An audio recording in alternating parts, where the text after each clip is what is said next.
दोस्तों, कहा जाता है कि फ्रेश मिल्क का एक गिलास एक कंप्लीट मील है। वो हमें सारे के सारे न्यूट्रिएंट्स प्रोवाइड करता है जो हमारी एक बॉडी को हेल्दी बनाने में मदद करते हैं। बट कुछ लोगों का मानना कुछ और है। वो सोचते हैं कि दूध सफ़ेद जहर है। क्या सच क्या झूठ डिसाइड होगा हमारे फूड फैक्टर के इस एपिसोड में। तो चलिए एपिसोड की शुरुआत करते हैं और वेलकम करते हैं हमारी आज की एक्सपर्ट डॉक्टर ज्योति वोरा का। Welcome doctor. हेलो डॉक्टर, सबसे पहला सवाल होगा ये कि milk, how important it is for our life? You can just go back to the first days of your existence in this world. Breast milk was your first nutrient, as it is the nutrient in all cases. That is why अगर आपको ध्यान हो scientifically we are mammals, क्योंकि human beings feed their young. Nature के nature के बतौर this is the most complete meal. आपने अभी जो describe किया तो हर एक एडल्ट को दिन भर में 45 न्यूट्रिएंट्स लगते हैं। अगर सिर्फ दूध का सेवन किया तो 23 न्यूट्रिएंट्स तो यूं ही मिल जाते हैं। लेकिन दो और इंटरेस्टिंग बातें हैं मिल्क के बारे में। उसमें जो शुगर होता है वो लैक्टोज होता है और लैक्टोज इज अ डाइसैकेराइड। उसमें एक कंपोनेंट होता है गैलेक्टोज, दूसरा glucose. Glucose provides energy but galactose straight away goes to arrangement of brain cells. So इसीलिए milk is a very superior food. And second is सब न्यूट्रिएंट्स जो दूध में हैं they help each other to be absorbed. So दूध पीने से absorption conveniently correct होके बॉडी के बोन्स, टीथ, स्ट्रक्चरल प्रोफाइल सबको बहुत फ़ायदा होता है। आई थिंक आपने आंसर बहुत ही अच्छे तरीके से दिया कि how important it is for our life. But now second question comes. एक और एस्पेक्ट है मिल्क का जो आजकल बहुत ज़्यादा डिस्कस हो रहा है, वो ये कि milk is actually not suitable या एक सफ़ेद जहर के नाम से जाना जा रहा है। So what is that about? मैं तो कहूँ ये जहर बन गया है because of two reasons. One is the understanding of a disease known as lactose intolerance. ये लैक्टोज इंटॉलरेंस जैसे नाम सजेस्ट करता है वो intolerance means without the available enzymes. ये दूध का सेवन लोग नहीं कर सकते। उनको immediately they get colic, they get indigestion because the milk moves from the small intestine without digestion into the large intestine and the bacteria they act on it and the person gets abdominal cramps and so on.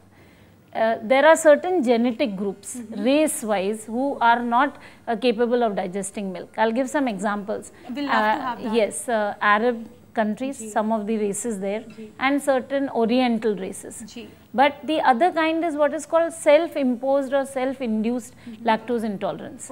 जैसे बच्चा बड़ा होता है और वो adult बन जाता है, उसके डाइट में दूध का सेवन कम होता जाता है as the increase of other foods takes place and because of the reduce consumption of milk the enzymes and the machinery of the body help to digest milk, they go away. So suddenly one day in a wedding party, suppose this adult has something like basundi, I mean he is going to directly get diarrhea. Why are you blaming the basundi? Look at his diet. Has he ever been in a habit of drinking milk? So when we realize that, I think it's a good recommendation for a country like ours where predominantly even non-vegetarians eat a lot of vegetarian food, and milk is a magic component which can provide for you proteins of animal origin because it comes from animals. So for good health, it's nice to have a minimum quantity of milk, provided you are not in that lactose intolerance bracket. So that is what I thought was important. कि जैसे जैसे आप बड़े होते हैं हम बहुत सारा अलग खाना शुरू कर देते हैं, चाहे वो वीट हो, रोटी हो, चावल हो, हम कंज्यूम करना शुरू कर देते हैं एंड देन वी फॉरगेट, धीरे धीरे वी फॉरगेट अबाउट दूध. और जहाँ तक बड़े होने की बात है तो हमेशा यही बोलते हैं मैं दूध पीता बच्चा थोड़ी ना हूँ. Very true. And the other important thing, क्यों आजकल उसे जहर कहा जा रहा है, पोस्ट हार्वेस्ट टेक्नोलॉजी. यानी जब दूध मिल्क करके वो जो काओ या जो भी कैटल है उससे हमें मिलता है, उसके बाद का क्या प्रोसेस है, साफ बर्तन में उसको रखा गया है कि नहीं.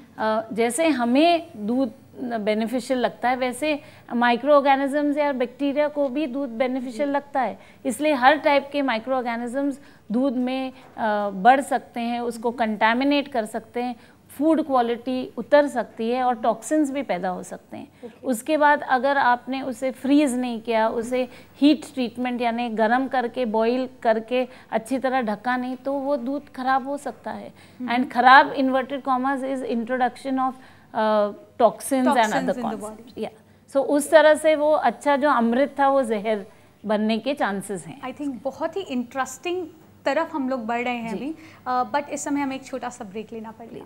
फ्रेंड्स, आप कहीं मत जाइएगा, हम मिलेंगे एक छोटे से ब्रेक के बाद।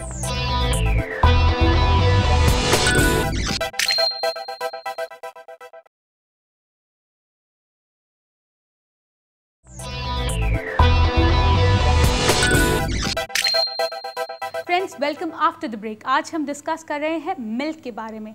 तो चलिए शुरू करने से पहले जानते हैं कि आम जनता का इसके बारे में क्या राय है।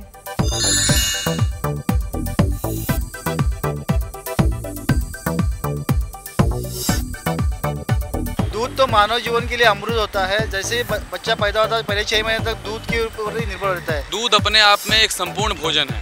सभी को दूध का सेवन करना चाहिए, चाहे वो औरत हो या कोई छोटा बच्चा या बूढ़े, सभी को करना चाहिए। दूध भी एक अपने आप में एक नॉनवेज पदार्थ है। दूध को एक्चुअली डेली पीना चाहिए, इससे सेहत बनती है। और मैं समझता हूँ कि दूध एक मेरे लिए ऐसा है जैसे कि अमृत। मसाले वाला दूध, हल्दी डाल के दूध, सब मिक्स करके दूध के बहुत से फ़ायदे हैं। कस्टर्ड वगैरह बना सकते हैं, फ्रूट्स वगैरह के साथ यूज़ कर सकते हैं, आप डेली पी सकते हैं। आजकल काफ़ी सारे ऐसे आर्टिकल्स आ रहे हैं न्यूज़पेपर में जिसमें बताया जाता है जो मिल्क है वो काफ़ी ज़्यादा एडल्ट्रेटेड हो रहा है, कि कई लोग कुछ चीज़ें मिला के एक वाइट कलर का लिक्विड बना देते हैं and then they sell it as milk. So what you have to say about that? मैं तो एक स्टेटमेंट करूंगी जो एक्चुअली बैड न्यूज़ है जी। Milk is the easiest food to contaminate and adulterate. Okay, अभी it is very scary. So मैं आपको यस तो मैं आपको पहले 3 चीज़ें बताती हूँ जिससे मिल्क बहुत आसानी से लोग एडल्ट्रेट कर सकते हैं, और फिर एक सिंपल टेस्ट घर पे आप कैसे मिल्क क्वालिटी देख सकते हैं। That be really interesting for our viewers. First is with water. जी, नॉर्मल मिल्क एवरेज अगर ले तो 80% of it is water anyway in the natural sense.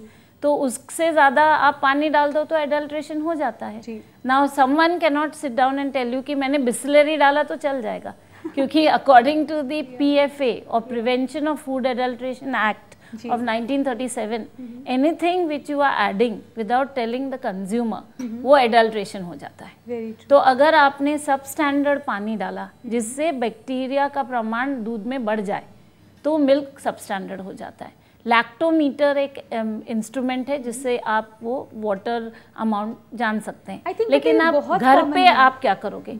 सो उसके लिए second contaminant starch. Starch is commonly available. Starch का solution बना के वो दूध में डाल देते हैं, कॉर्नफ्लावर और या कॉर्नफ्लावर या कोई भी और प्लांट सोर्स का स्टार्च लेके वो आप दूध में डाल के, वो भी सफ़ेद है, दूध भी सफ़ेद है, आप इस्तेमाल कर सकते हो। ऐसा दूध अगर आपके घर आए तो आप डायरेक्टली अपने मेडिसिन या फर्स्ट एड किट में से टिंचर आयोडीन ले सकते हैं। आपको पता है कि starch gives a inky blue colour with iodine. तो छोटा सा आप बोल ले लीजिए, उसमें ये कंटामिनेटेड दूध रख दीजिए, उसमें 1 ड्रॉप आप टिंचर आयोडीन डालिए। ना तो हीटिंग की गरज है ना तो इंतज़ार की गरज है, उसको आप स्टर कर दीजिए, you will get a blue colour and that will give you an idea that it is starch. Now again the argument is anything अगर सेफ भी हो और वो डाला गया आपके फूड में to reduce the quality, it is still adulteration. So argument counter नहीं हो सकती कि हमने तो स्टार्च डाला वो तो सेफ है, यूं भी आप स्टार्च खाते हो। So the consumer has to be aware of the quality of milk coming to him. The next most important thing and I think that is very scary is जिस तरह से फूड की पैकिंग होती है the milk products. अगर वो plastic bag है, अगर वो पॉलीफिल्म है जिस पे अनयूजुअली सबस्टैंडर्ड कलर्स इस्तेमाल किए हैं, तो वो कलर्स दूध में मिक्स हो जाते हैं और उसके बाद कंटैमिनेशन तो होता ही है, carcinogenicity, cancer causing effect increases. The next is which kind of vessel are you going to use, क्योंकि अगर आपने ISI प्रमाणित वेसल अपने घर में या बर्तन इस्तेमाल करने से आप परहेज करते हो या कहते हो कि वो ज़्यादा महंगे हैं, तो मुझे लगता है कि सौदा महंगा इल हेल्थ से हो जाएगा। Very true. सो अगर आपने ISI प्रमाणित अच्छे बर्तन इस्तेमाल किए दूध को रखने के लिए, उसे गर्म करने के लिए, उसमें से इस्तेमाल करने के लिए, तो हम एक कॉन्सेप्ट इस्तेमाल करते हैं metal bleeding. So poor quality जो बर्तन होते हैं उसमें से मेटल्स दूध में आ जाते हैं। Again because the water is 80%, most of the metals dissolve and the person can suffer from metal toxicity. So one has to be very clear कि दूध का प्रोसेसिंग ही उसको अमृत रहने देता है, नहीं तो फिर तो जहर पॉइजनस बनाता है। Very true. जब हम मेटल्स की बात कर रहे हैं तो कॉपर के बर्तन में शायद दूध को बिल्कुल उबालना नहीं चाहिए। वजह तो यही जो मैंने बताई कि एक्चुअली दूध का pH यानी एसिडिटी का प्रमाण अगर हम ले तो फ्रेश जो दूध आता है अनबॉइल्ड या रॉ, उसका pH लगभग 6.4 to 6.8 होता है। वो नंबर्स पे आप मत जाएं, हल्का एसिडिक होता है। उस एसिडिक सिचुएशन में ज़्यादा मेटल्स उस दूध में आ सकते हैं। तो अगर आपने हो सकती है। हाँ, और अगर आपने कॉपर के बर्तन में रखा या पीतल के बर्तन में रखा जिसकी कलई निकल गई हो, तो आपको सर्टेनली कॉपर टॉक्सिसिटी और कॉपर पॉइजनिंग हो सकता है, and that is to be taken care of. I think that was the most important point in milk. जो हम बोल रहे थे अमृत से पॉइजन तक का जो सफ़र है वो कितना इम्पॉर्टेंट है और कितने अच्छे से हम उसे ध्यान देकर छुटकारा पा सकते हैं। That was very amazing. और इत्तेफाक तो ये है कि ये सब आम आदत की चीज़ें हैं। जो हाउसवाइफ है, गृहिणी है, वो अपने घर में ये हेल्दी प्रैक्टिसेस बहुत आसानी से कर सकती है, and then it becomes a very good background for a healthy family as such. I think doctor Vora, आपने जिस तरह से पूरी की पूरे प्रोसेस को हमें समझाया कि मिल्क किस तरह से पॉइजनस हो सकता है, अमृत से पॉइजन में कन्वर्ट हो सकता है, that was really amazing. Thank you very much for that. More than welcome. Please friends, now it's time for doctor दिव्या's फूड मंत्रा। दोस्तों, आज का टिप बहुत ही आसान है। आप अपनी डाइट में 1 गिलास दूध का इंटेक करना शुरू कर दीजिए, चाहे अब वो आप फ्लेवर्ड मिल्क के तौर पे ही लें। उसके अलावा अगर आप वेट पुट ऑन नहीं कर पा रहे हैं तो आप दूध के साथ में छुआरे इंक्लूड कर सकते हैं। यही नहीं, ये आपको वेट तो इंक्रीज करेगा ही करेगा और साथ ही साथ देगा एक इम्यूनिटी बूस्टर। दोस्तों, अगर आपके पास कोई भी सवाल हो या क्वेरी हो हेल्थ रिलेटेड, फूड रिलेटेड या डाइट रिलेटेड, आप हमें लिख सकते हैं। हमारा पता है care world, post box number 11999, Azad Nagar post office, अंधेरी वेस्ट, मुंबई 53। आप हमें फोन भी कर सकते हैं 022-669-10096। हमारा ईमेल है mail@careworldtv.com। हमारी वेबसाइट है www.careworldtv.com। Friends, now it's time to say you goodbye. हम मिलेंगे हमारे अगले एपिसोड में। टिल देन, हेल्दी फूड यानी हेल्दी यू।